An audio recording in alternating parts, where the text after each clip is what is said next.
नमस्कार, बिल्कुल वेलकम आपका हमारे शो में। Thank you for calling me here.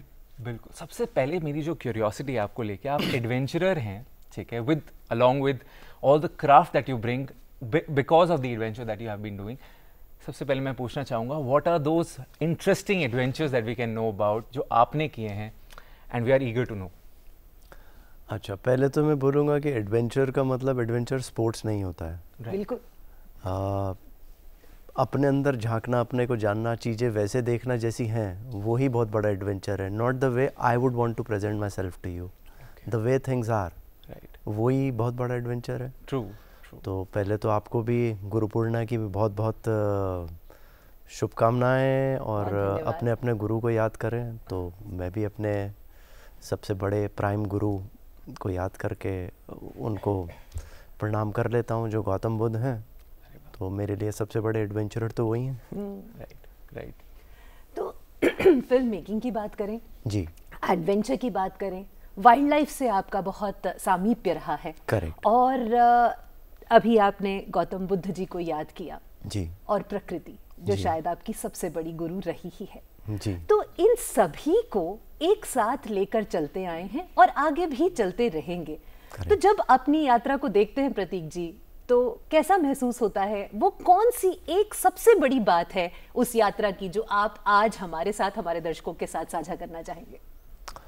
एक तो लाइफ में हम देखते हैं कि मनचाही कम होती है, अनचाही ज़्यादा होती है। सभी के साथ होता है। बिल्कुल, सबके साथ। तो उसको कैसे मिठास, सहजता से, समता से देखना कि ये भी है और ये भी है, और ये भी बीत जाएगा और वो भी बीत जाएगा, बस इतना ही है। सुनने में बहुत छोटा सा, मतलब बहुत बड़ी फिलोसफिकल बातें की जा सकती हैं, लंबे लेक्चर्स होते हैं, पर इतना ही है कि ये अच्छा भी नहीं रहेगा और बुरा भी नहीं रहेगा। पर सोचने में बहुत सरल सुनाई देता है, लेकिन करने में बहुत कठिन है ये। इसीलिए तो गुरु हैं। बिल्कुल। तो आपकी बात सुन के प्रतीक जी ऐसा लगता है कि इतना एडवेंचर और इतना कुछ करने के बाद आप और स्पिरिचुअल हो गए हैं आपकी बात, या फिर दूसरी चीज़ है कि स्पिरिचुअल थे तो एडवेंचरिस्ट हो गए, या एडवेंचरिस्ट हैं तो ये दोनों एक दूसरे से, देयर लाइक सर्कल। तो ये चीज़ें जुड़ी रहती हैं। और जिस यात्रा की हम बात कर रहे हैं, जिस एडवेंचर पे हम चलते हैं, ये जितनी बाहर की यात्रा है, जितना आप अपने आसपास के प्रकृति को देख रहे हैं, उतना ही शायद अपने अंदर की प्रकृति को देखने की भी यात्रा है ना? बाहर दिखती ज़्यादा इसलिए है तो वो अंदर ही। उसको अंदर की यात्रा को दिखा पाना मुश्किल होता है, तो वो है तो अंदर की यात्रा ही ना। लेकिन इसे कैमरा की नज़र से पर्दे पर कैसे उतारते हैं? कभी कभी मुश्किल भी लगती है क्या? बहुत बार मुश्किल लगती है। वो जो इमोशन होता है कि आप बोले कि मैं कितना प्यार करता हूँ, उसका मीटर थोड़ी ना है कितना बताने का। लेकिन वो है, जैसे रिश्ते बनते हैं, वो धीरे धीरे कैसे बनते हैं आपको पता ही नहीं होता है कि आप शूट कर रहे हैं। आपका अपने से कैसा रिश्ता बनता है, आप किसी से कोई सवाल पूछते हैं तो आप अपने अंदर भी झांक रहे होते हैं। जैसे एक फ्रेंच फोटोग्राफर ने कहा, तो मैं वो इमोशन शेयर करूँगा कि जब मैं व्यू फाइंडर से देखता हूँ, एक आंख बाहर देख रही होती है, एक मेरी रूह में झांक रही होती है। तो ऐसा है। और हम कुछ ये भी हैं, कुछ वो भी हैं, और ये भी हैं और वो भी हैं। लेकिन जितना आपने काम किया, चाहे हम अनसीन कश्मीर की बात करें या फिर कैवलरी गोज़ टू जोधपुर की बात करें, और शायद अब अगली फिल्म में आप केरला पर भी काम कर रहे हैं, तो इन सभी फिल्मों की बात करें तो क्या कभी ऐसा होता है कि आपने कुछ देखा व्यू फाइंडर से और दूसरी आंख से जब आप खुद के अंदर झांकते हैं, लेकिन जब पर्दे पर चीज़ उतरती है तो आपको लगता है कहीं कोई कमी रह गई? क्या कोई फ्रस्ट्रेशन भी होता है कभी कभी? फ्रस्ट्रेशन तो नहीं होता, पर लगता है कि काश मैं ये चीज़ भी बता पाता, दिखा पाता। वो कई बार रिसोर्सेज की कमी से होता है। अब ऐसा तो नहीं है ना कि अपने पास 4 हेलीकॉप्टर हैं कि कुछ भी करेंगे। तो कुछ चीज़ें, कुछ बेस्ट सीन्स मिस हो जाते हैं। तो वो बहुत सी चीज़ें ऐसी देखी मिली कि एक वाइल्ड लाइफ में कोई एनिमल आपको देख रहा है, आप उसे देख रहे हो, तब कैमरा नहीं है। तो वो नज़र में ऐसे सोचना कि वो क्या सोच रहा है, आप क्या सोच रहे हो, तो वो बड़ा अमेजिंग एक्सपीरियंस है। आपने बताया था स्कीइंग करते हुए आपने बियर को देखा, what was your experience skiing करते हुए? देखो, मुझे डर लगा थोड़ा सा 1-2 सेकंड बाद में, क्योंकि जब तक पता चलता तब तक मेरे साथी ने देखा था, और पहली बार डर जो है अपनी भाषा में ही निकलता है, तो वो कश्मीरी था तो वो एकदम बोला, उसकी सांस रुक गई, हापुस आदो हापुस आदो। तो जब तक मुझे पता चल पाता तब तक हम 4 लोग एक साथ आ गए थे, तो थोड़ा सा डर का एहसास कम हुआ था। हो गया। हाँ। एकता में शक्ति है। बिल्कुल। अच्छा, आप ट्रैवल करते हैं और अपने काम के सिलसिले में भी, और मुझे लगता है वैसे भी आप एक ट्रैवलर हैं, है ना? हाँ, हाँ। तो जब आप भारत में कश्मीर से लेकर केरल तक जाते हैं तो वो एक कौन सी चीज़ है? मैं मानती हूँ कि संस्कृति बहुत अलग अलग है, खान पान अलग है, वेशभूषा अलग है, लेकिन वो एक कौन सी चीज़ है जो आपको लगता है कि भारत को जोड़ती है? ये आपने बहुत अच्छी चीज़ पूछी कि ये मेरे मन के इतने करीब है, जो इंडिया की एक स्पिरिट है। कभी ना जब भी नेशंस का फॉर्मेशन हुआ तो वो भाषाओं में हुआ, यूरोप में बेल्जियम, फ्रेंच, जर्मन, इटालियन, वो सब देश भाषाओं से बने हुए हैं।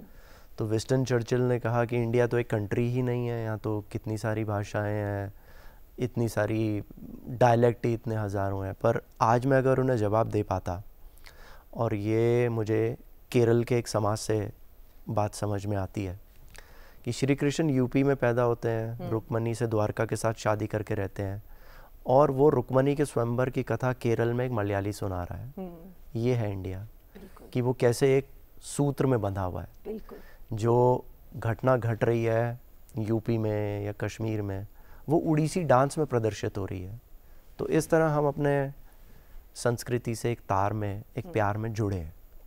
यही हमारी स्पिरिट है, यही हमारी विविधता है, और आप बस यही प्यार है। फिल्मों के थ्रू यही इंडिया को, और जैसे आपने cavalry goes to Jodhpur, right, वहाँ पर आपने दिखाया that horses basically exist while parallelly cars exist, right. और आपने इंडिया के जो ये पैरेलल, इनफैक्ट हमारे वर्ल्ड का जो एक पैरेलल है, ठीक है, वो पास्ट में भी और प्रेजेंट में भी है, आपने वो दिखाया।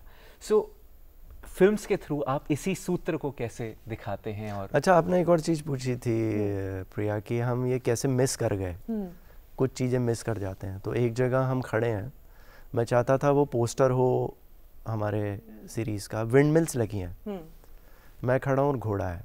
अब मैं उसे कैसे देख रहा हूँ कि this is past, I am present, and this wind mill clean energy is the future. तो हम आज, कल और आने वाला कल एक ही फ्रेम में है।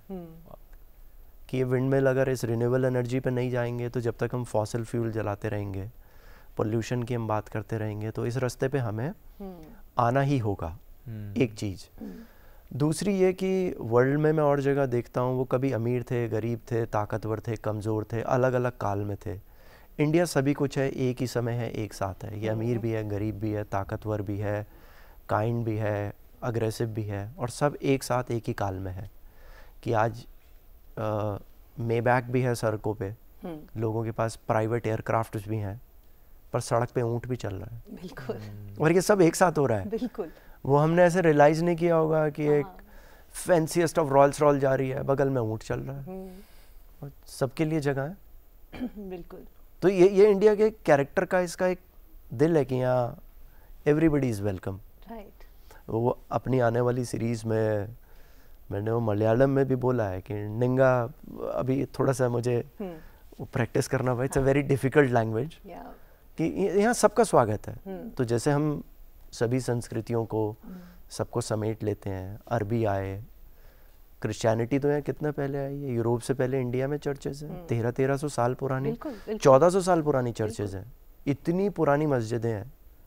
तो जो लोग इंटॉलरेंस और ये वर्ल्ड में बोलते हैं, एक बार अगर वो हमारा कैरेक्टर देखेंगे कि थोड़ी उथल पुथल के बाद हम साथ रहने की कला जानते हैं। बिल्कुल बिल्कुल बिल्कुल सही बात। प्रतीक जी, आप लिखते भी हैं? हाँ, थोड़ा सा कुछ सुन सकते हैं जो आपने लिखा है, कोई एक कविता या कुछ भी जो आपका मन कर रहा हो? कुछ गंभीर या कुछ जो भी आपका मन अच्छा, गंभीर वाली चीजें मैं कम बोलता हूँ। वो धर्म से, वो अंतर्मुखी होने की है, कि कैसे मंदिर और मस्जिद को मैं बाहर नहीं देखता हूँ।